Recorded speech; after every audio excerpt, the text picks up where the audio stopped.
So we had these revelations about Roy Moore, Republican Senate candidate in Alabama, running for Jeff Sessions' seat, accused of child sexual assault by a then 14-year-old. We talked about Sean Hannity and other Republican defenders. We talked about people like Mitt Romney saying the guy is unfit, he's got to step down. But how is it impacting the race? Well, we have a new Senate poll where Democrat Doug Jones is leading Republican Roy Moore in the state of Alabama in the race for Donald Trump's Attorney General Jeff Sessions' old Senate seat. This is the first poll that shows Doug Jones having a lead.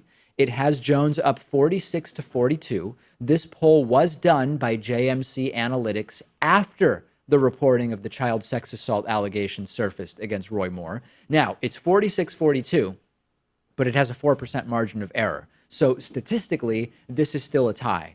And my concern is there an element of the Bradley effect if the Bradley effect is real? Not everybody believes that the Bradley effect is real. The Bradley effect is the idea that you might have people who are afraid or embarrassed to tell pollsters that they're still planning to vote for the alleged child sexual assaulter. And it was named after Tom Bradley, who was the former African-American mayor of Los Angeles. And in 1982, he ran for governor of California. And he was, depending on what you look at, either slightly ahead or doing well in the polls on election day, or exit polls on election day were showing him ahead, and he ultimately lost. And this was attributed by many people to the idea that they weren't really going to vote for a black guy and they wouldn't vote for a black guy, but they wanted to appear to be not racist, something called the social desirability bias, where people are more likely to answer questions the way they believe would see them most favorably viewed by society. However, there are people who say there's no such thing as the Bradley effect. They say, no, what happened was a lot of Republicans voted absentee in California in 82. So the exit polls were heavily skewed towards the in-person voters who were Democrats, so that there was not actually this Bradley effect. Anyway, it's not universally accepted, but that's one question, right? When you see a lot of undecideds, and there's close to 10% undecideds in this poll, you might wonder, well, are people just not willing to say, I'm still going to vote for the child sex assaulter? We'll see.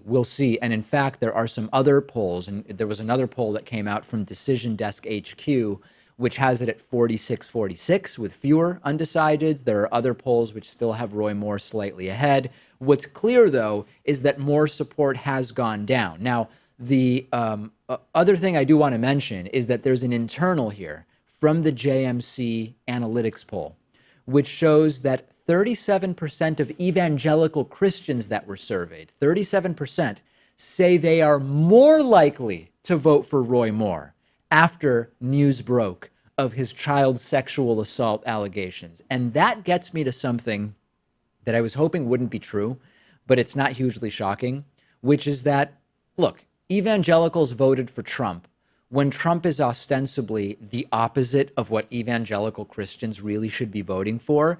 And they are still going to mostly vote for Roy Moore as well. There are Alabama Republicans who are going to be in the position, which for them will be very difficult, of having to decide, am I more repulsed by voting for an alleged child sex abuser, or am I more repulsed by voting for a Democrat? And for many Alabama Republicans, as we are already seeing from voter interviews that are being done by CNN and others, a lot of them would rather vote for the alleged child sex abuser than for a Democrat. And fundamentally, Roy Moore is what Republicans are more than we'd like to admit. And I think that we've got to come to terms with that and just get involved in this race to the extent that we can. I've been saying it for months, right? Do it. Phone bank, donate, knock on doors if you live in Alabama, because taking this seat away from Republicans would be so huge no matter what happens in 2018, right? Strategically, mathematically, we can figure all that out.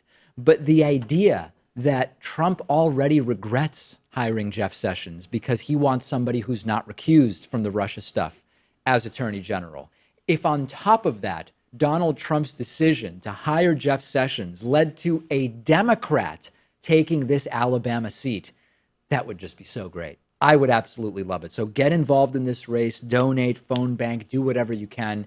Send me your thoughts on Twitter about it. I'm on Twitter at @DPakman. The show is on Twitter at David Pakman Show. Today's episode of The David Pakman Show is made possible in part by Warby Parker eyeglasses. Warby Parker recently did the right thing and ditched advertising on right-wing conspiracy website Breitbart, pulling their ads off. And you can get the free 5-day home try-on from Warby Parker. Check out their glasses. I use them when I'm not wearing contact lenses. I started with the free at-home trial. They send you 5 pairs of glasses. You see which ones you like, you send them back, and whichever one you pick, they will put your prescription into. I like this because I can actually show the glasses to other people and not have to just decide on the spot like in an eyeglass store. The eyeglass industry is controlled by very few corporations that keep the prices very, very high, even over $300 for prescription glasses. With Warby Parker, they start at just $95. Mine costs that, including lenses. And for every pair sold, they give a pair to someone in need. So to try the 5 pairs and support the David Pakman Show, go to warbyparkertrial.com/TDPS.